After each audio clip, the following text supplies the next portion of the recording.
বলছি এখন কয়টা বাজে? বাসায় কি ঘড়ির অভাব পড়ে গেল?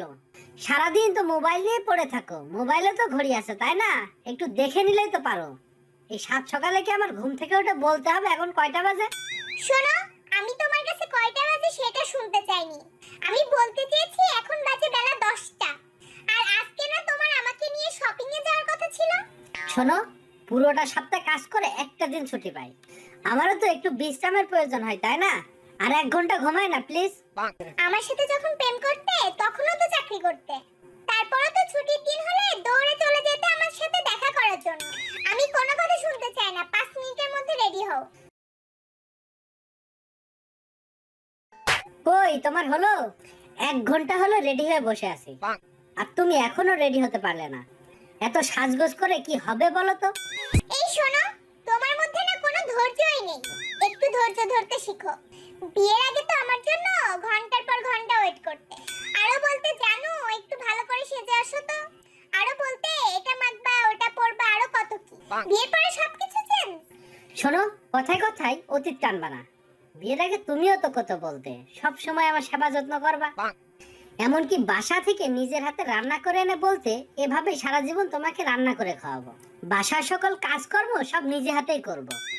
আর এখন বাসায় 3টা কাজের লোক না হলে তোমার চলে না। সপ্তাহের অধিকাংশ দিনই বাইরে থেকে খাবার অর্ডার করে এনে খেতে হয়, আবার বড় বড় কথা শোনায়।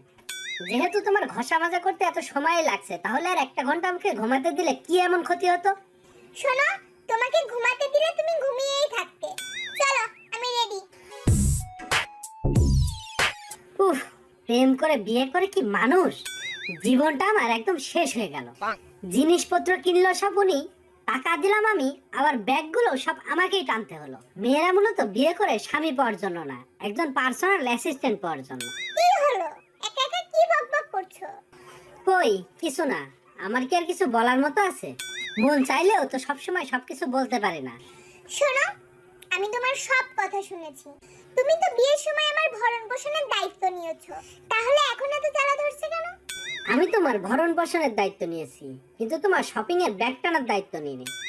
বিয়ের পর এত বেড়াই পড়বো জানলে কখনো বিয়েই করতাম না। করেছো কেন? আমার ফ্যামিলি তো রাজি ছিল না।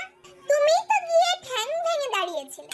অনেক বেশি ভালোবেসে ফেলেছিলাম তো তাই, না হলে তোমার বাসায় গিয়ে ঠ্যাং ভেঙে দাঁড়িয়ে থাকার জন্য আমার বয়ে গিয়েছিল। এখন আর ভালোবাসো না? না মানে হ্যাঁ হ্যাঁ অবশ্যই বাসি। তোমার কি ক্ষুধা লেগেছে? লেগেছে। তাহলে চলো, আজ আমি নিজের হাতে তোমার সবথেকে পছন্দের গরুর মাংস ভুনা করেছি। বলো কি? সারাদিন তো বাইরে ছিলাম, তাহলে রান্না করলে কখন? আমি তো জানি এটা তোমার খুব পছন্দ, তাই খুব সকালে ঘুম থেকে উঠে আগে এটা তৈরি করেছিলাম। You are so sweet. আপনারা এতক্ষণ যেগুলো দেখলেন সেগুলো আসলে ঝগড়া নয়, ভালোবাসারই একটা অংশ। সারাদিন খুনসুটি ঝগড়া, আর দিন শেষে দুটি হৃদয় ভালোবাসায় একাকার হওয়ার নামই সংসার। এমনই ভালোবাসায় পরিপূর্ণ থাকুক আমাদের প্রত্যেকের সংসার জীবন। ভিডিওটি যদি আপনাদের কাছে ভালো লেগে থাকে তাহলে একটি লাইক এবং একটি শেয়ার তো অবশ্যই আশা করতে পারি। পাশাপাশি পরবর্তী ভিডিও দেখার জন্য টুইটার চ্যানেলটি সাবস্ক্রাইব করে সাথেই থাকুন।